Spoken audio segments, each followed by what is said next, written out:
Hi and welcome. My name is Kelly. I'm the owner of Dogkind Training. We specialize in very fearful or feral dogs. And this week we are talking about dogs who are fearful or distracted and not very engaged in training sessions. This is part 3 of a video series on dogs who are looking distracted or not very food motivated in training. And we're going to talk about some ways to troubleshoot that. This week, we are talking about ways of delivering treats or reinforcers to increase the chances that your dog will eat them and stay working with you in a training session. Distracted during training, what to do, part 3. This is for you if you feel stuck in your training with your fearful dog and your dog seems distracted or disengaged or like they're being stubborn or not very food motivated and you're just not sure what to do. Often a dog who looks distracted may actually be a bit anxious. Some signs to watch for, especially if you already know your dog is sensitive, is hesitation to respond to learned cues or refusal to do certain behaviors, hesitation to eat treats or inconsistently eating treats, looking away from you like they're distracted by something over there, like in the photo here on the right, or turning to other activities like sniffing the ground or scratching themselves or wandering away. These behaviors could be due to lots of things, but sometimes dogs seem to do them in order to sort of delay or escape engaging in the training session. So what should you do? If you know you have a sensitive dog who might be uncomfortable, assume that's what's going on. Take video of your dog, you, and the surrounding environment. Look for clues. What happened right before your dog sort of checked out of the training or hesitated to respond to a cue, and see if you can pinpoint a few things to experiment with and change. Evaluate for pain, especially if this difficulty with training is new for your dog. Sometimes what we're asking the dog to do might cause them physical pain or they just don't feel good. And if that's going on, you'll be hard-pressed to make progress until that's addressed. Create a list of potential problems based on the video that you've taken, see what you can come up with, and try changing one thing at a time. Now, if you're not sure what might be causing the problem in your training session, you're not sure what to try to change yet, that's what this series of videos is for. In part 1, we talked about changing the context or location or something about the physical environment of training. In part 2, I talked about changing how you are interacting with your dog during the training session.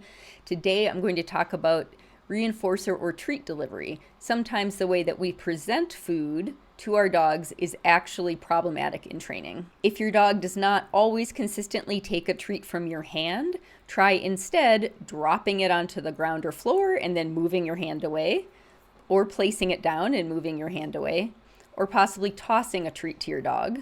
And if your dog doesn't always eat treats that you've dropped or tossed to them, try instead delivering the treat more to the side of the dog or behind them. A lot of dogs don't like treats coming right at them. And if you feel like your dog maybe has trouble finding the treats after you've thrown them to them, or just doesn't always seem interested enough in trying to find them, instead, try to condition or teach your dog to find the treat in a predictable location that's the same every time. So to make this a little more concrete, let's look at some video examples. Our first example is when a dog won't take treats from your hand or won't consistently take treats from your hand.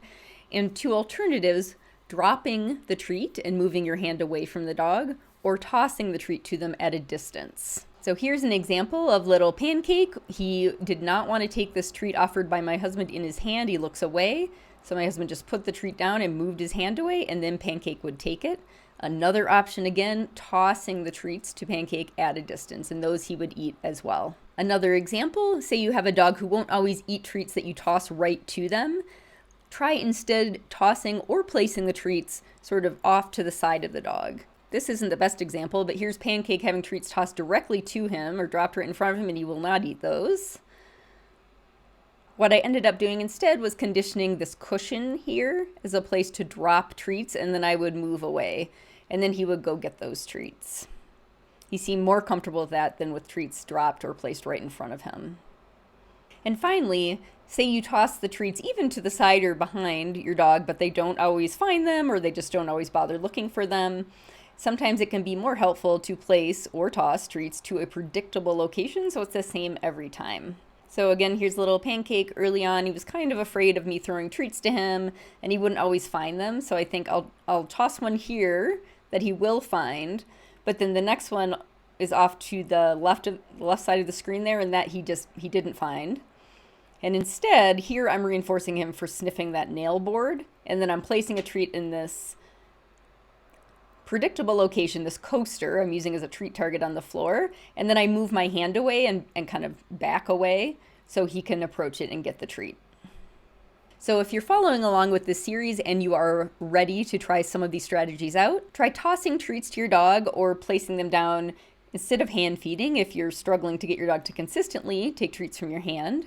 If your dog doesn't seem to always be comfortable having treats delivered right to them, try placing or tossing them to the side of your dog or behind them instead of head on. And if your dog seems to struggle with finding treats or doesn't seem to want to try to find treats that have been tossed onto the floor, try teaching instead a predictable treat delivery location where your dog will get the treat at the same place every time. I hope this helped. Please comment below where you're watching this video if you try any of these strategies and they do help your dog. And don't forget to get on the list for my free live workshops coming in August 2024. Get on the list at dogkindtraining.com/confidence. I'll also put that link below where you're watching this video.